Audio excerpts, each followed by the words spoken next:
vaxtınız xeyir, gününüz uğurlu olsun. Bir neçə gün əvvəl ad günümdə olan o xoşagəlməz görüntülərə görə hər birinizdən üzr istəyirəm. Heç xoş olmadı mənə də. Çünki uzun illərdir ki, heç kimin məclisində mən yersiz hərəkətim olmayıb, ola da bilməz. Bir daha hər birinizdən üzr istəyirəm. Gərək ki, olmazdı. Çox təəssüflər olsun. Deməmişəm ki, hansıların stoluna gəlib yaxınlaşmamışam ki, mənə pul verin və yaxud da neyini. Düz zatam, anam. Səhnədə dayanmışam, gəlir pul xərcləyir.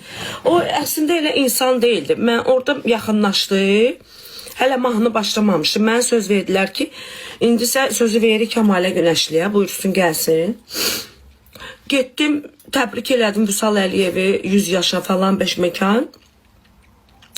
Bu mənə gördü, oradan gülə-gülə gəldi ki, Kəmalə xanım, xoş gəlmişsiniz. Və biz sizi çox sevirik. Ailədə uşaqlar da sizi çox sevirlər, fanatınızıq.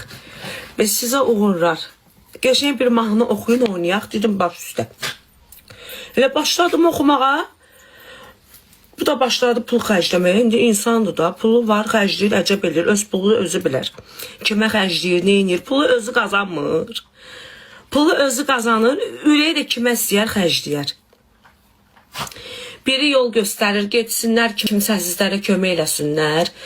O qədər ehtiyac, sən nə bilsən ehtiyacı olanlara eləmir. Nə bilirsən eləmir. İnsandır, məclisi çağırıblar. Yəqin ki, Vüsal eləmi yaxın bir adamıdır ki, gəlib orada ürəyinə iştirak edir, pul xərcləyir.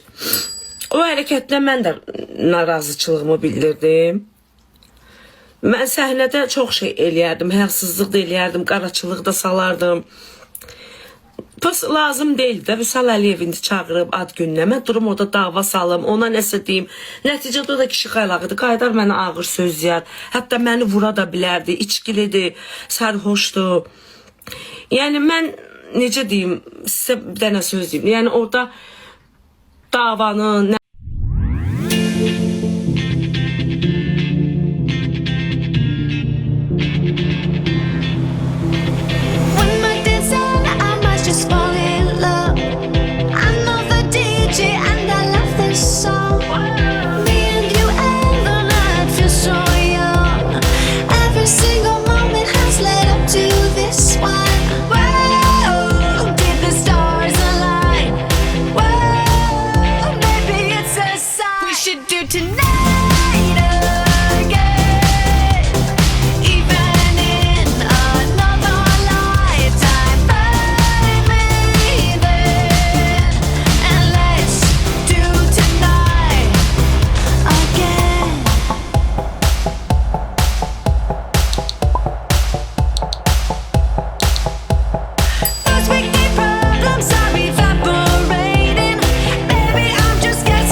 keep those hands up for tonight again.